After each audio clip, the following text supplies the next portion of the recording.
Voltamos ao Horizonte Debate. E antes de retomarmos a discussão, eu gostaria de deixar um recado. Já começou a ser distribuída entre todos os colaboradores da campanha dos devotos de Nossa Senhora da Piedade a edição de abril da revista Faço Parte. Na capa, a revista traz uma matéria sobre a revitalização da Igreja Nova das Romarias, que fica no Santuário da Padroeira de Minas, Nossa Senhora da Piedade, em Caeté.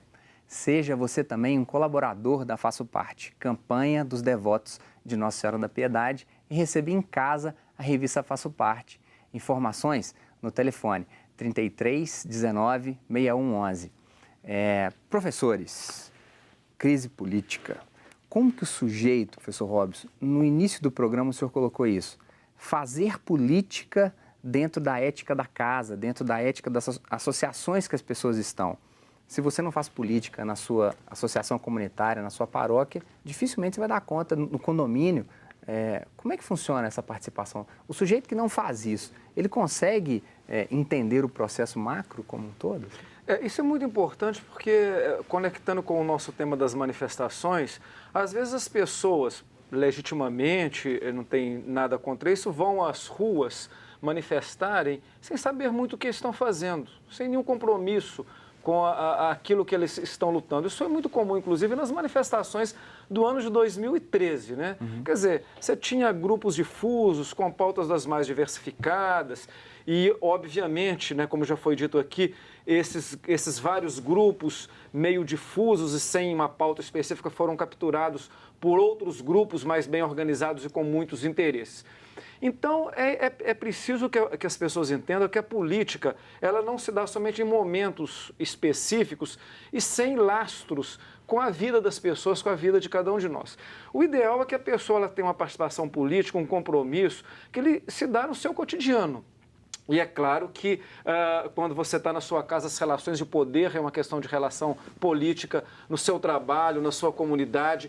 A questão de uma democracia representativa, que se dá, por exemplo, através do processo eleitoral, não basta simplesmente votar, mas é preciso escolher com muita clareza aquele que nós confiamos o nosso voto, mas também acompanhar posteriormente o eleito.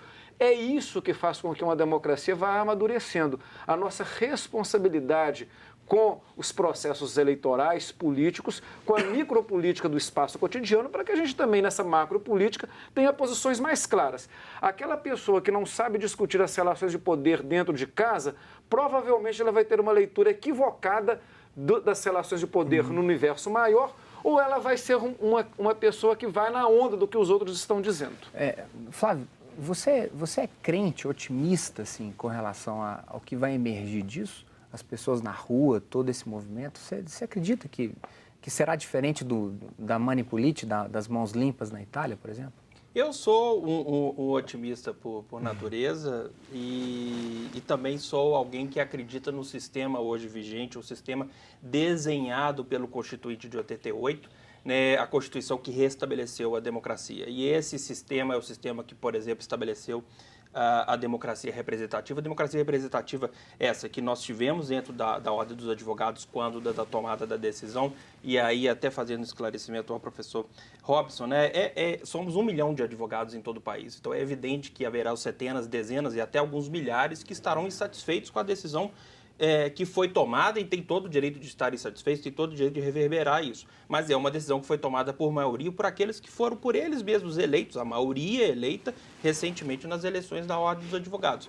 Essa é a democracia representativa, esse é o sistema vigente de democracia representativa desenhado pelo Constituinte de 88. Então, portanto, a mesma coisa eu reflito e coloco a discussão também no plano do debate pelo processo de impeachment, né? Assim, o povo está nas ruas, uma determinada classe, como foi bem delineado aqui, uma outra determinada classe também defendendo as suas ideias, mas estão lá os seus representantes, que foram eleitos por todos os eleitores. Recentemente, os mesmos eleitores que reconduziram a presidente da República ao seu segundo mandato são os eleitores que colocaram lá os parlamentares que estão lá para decidir o futuro o futuro desse processo, né? Do processo de impedimento que aí se encaminha. Então, eu acredito mesmo, como otimista que sou, que qualquer que seja a decisão, e não vou fazer aqui nenhum juízo de valor acerca da procedência ou não procedência do pedido, eu acho que isso é um julgamento soberano que será feito não pela Câmara dos Deputados. A Câmara dos Deputados compete decidir se há indício suficiente para o processamento do pedido, e sim pelo Senado Federal. É o Senado Federal que soberanamente, em sendo convocado, em sendo autorizado pela Câmara dos Deputados, é que vai fazer o julgamento de mérito se existiu ou não existiu o crime de responsabilidade. Eu tenho medo de que, saindo da direção do juiz Eduardo Cunha, que caiamos na direção do juiz Renan Calheiros. Eu acho que estamos muito mal representados. Professor Rogério, há caminho? O senhor é otimista com relação a isso? Ou o que o manifestante tem que fazer para poder tentar melhorar o processo? Em geral, eu sou otimista, mas eu vou dizer que nesse momento eu estou bastante pessimista. Eu acho que a gente tem bons indícios para ser pessimistas. O jogo está marcado? Não, eu digo, independentemente, assumindo essa mesma posição do Flávio, independentemente do desenlace dessa crise, eu acho que nós estamos caminhando assim para anos de instabilidade. E é difícil listar as causas que nos conduziram a esse estado. Eu mesmo sempre fui um adepto, né, fervoroso da convicção de que as nossas instituições eram estáveis, e hoje eu duvido um pouco disso. Eu acho que houve excesso na Polícia Federal, houve excessos no Ministério Público, houve excessos na condução da Lava Jato, que teria sido uma coisa que poderia ter sido muito positiva para a cultura política brasileira. Né? O problema da Lava Jato é um problema que surgiu em função do nosso sistema político, da incompetência dos atores políticos de fazer reforma política a tempo de evitar essa catástrofe. Nosso sistema político está ameaçado de implosão. Né? Nós podemos, de fato... seria essa implosão? Essa implosão por exemplo, uma coisa muito interessante no perfil dos manifestantes, que eu vou chamar de amplo espectro de direita, é o fato deles não se sentirem representados. Né? Então, por exemplo, um dado interessante é que, em 2015, eles ainda se associavam muito ao PSDB, a maior parte deles foi eleitora do Aécio Neves, né, votou no Aécio Neves em 2014. Em 2015 eram 37% que se sentiam representados pelo PSDB e hoje acho que 20%. Né? Então, tem uma queda drástica num grupo específico que foi à rua inicialmente. E aqui eu não consigo não fazer uma crítica ao senador Aécio Neves, que ele foi de uma irresponsabilidade imensa ao questionar desde o primeiro minuto a legitimidade da vitória da presidenta Dilma. Né? Isso foi inicialmente de uma deselegância e depois de uma falta de senso de democracia, sequer um telefonema para parabenizá-lo pela vitória, e no dia seguinte ele já entrou com o processo dizendo que as urnas tinham sido fraudadas. Ele sabia muito bem que isso é impossível. Então, nós vivemos um terceiro turno incessante desde a eleição de 2014, e obviamente que as ruas são alimentadas pela irresponsabilidade das lideranças.